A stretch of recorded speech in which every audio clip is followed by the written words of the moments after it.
in the expertise that you offer in your book, obviously most of our listeners are entrepreneurs and other indie biz folks.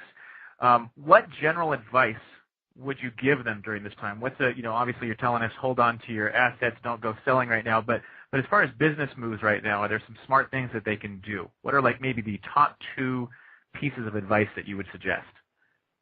The top 2 pieces of advice, I would say, number 1 is test. So when I mentioned micro-testing, there are excellent tools out there right now for testing and split testing. By split testing, I just mean if you have, let's say, a website or a newsletter and you want to test the click-through rate based on a specific headline or a specific closing tagline, you can do that for free. There are excellent tools out there. So whether that's Google Website Optimizer, whether that's I think there's Optimost and a number of others that you can use. Or if it's an email program, you can do something like Sure Constant Contact or Aweber has options for this. That would be number 1, test. Ensure that you refine whatever marketing you are doing, whatever messaging you are doing, so that if you take that and then expand it elsewhere, you've maximized the likelihood of success. And I would also say, really start looking at expanding. I'm sure a lot of people listening to this are based online primarily. I would consider people to start looking at offline options in some cases. One of the best ways to drive traffic and therefore conversions, in my opinion, is going to where the channels are emptiest, and in that case, it's often radio or television. You can look at remnant advertising agencies, whether that's Manhattan Media or there are quite a few of them. Some of them I detail in the book, and you can get full-page advertisements, half-page advertisements, 90-second, 60-second spots for 80-90% off of retail, especially in a recession. Wow. So people are going to be cutting back on advertising budgets dramatically. There's going to be a plummeting phenomenon in advertising costs. So I would encourage people to be very conservative, but test on a small level very frequently, and then take the data online and experiment offline.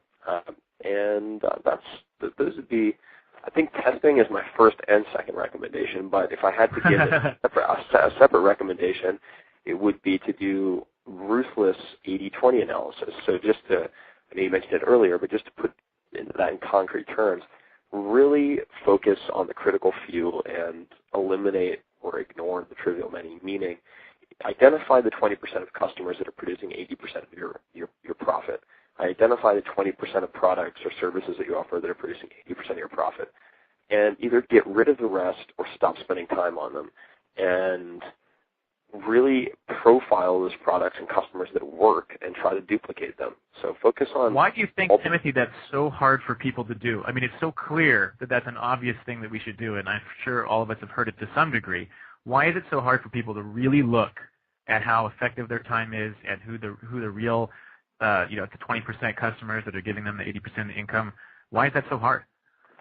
I don't think looking at it's hard. I think putting the elimination into practice is difficult for people who are unaccustomed to having uncomfortable conversations. So I really think that success in almost anything can be measured, certainly interpersonal, can be measured as the number of uncomfortable conversations you're willing to have. So there'll be a point where you need to, so that would be number one. Number two, the second reason it's difficult is because people will often use prior investment of time, of energy, of income. Let's just say they've spent a year developing a portfolio of 10 products. They'll be loath to eliminate 8 of those because they've invested that time. But it does not make sense that I would just look at that as a testing period. It's kind of almost like ego. Yeah, it's really primarily ego-driven. So I would say, and I've battled with that myself. It was not easy.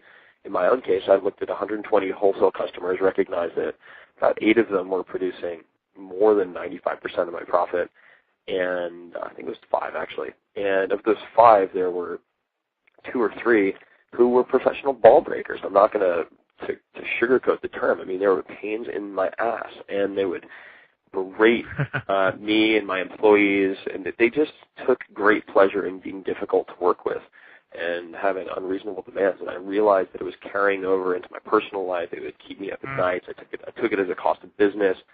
The customer's always right. We get fed all of this, these rules that really are not universal. The customer's not always right. And as soon as I sent an email off to these 3 customers and very politely said, moving forward, just want to announce some very important company policy changes. This is how we'll be handling orders. This is how we'll be handling contacts.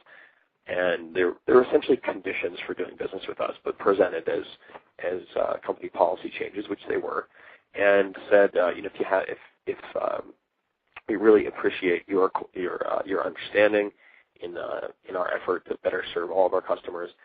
If you have any problems with these new policies, please let us know. We're happy to refer you to another provider. And 2 of them immediately corrected course and changed their behavior entirely. 1 flipped out, and I said, "Thank you very much. Have a nice life." And that one period of 24 hours where I did that had a greater impact on my quality of life than almost anything else I did revenue related. So I think it's those taking those small, uncomfortable steps is what people need to condition themselves to get more comfortable with. And that's really all it comes down to.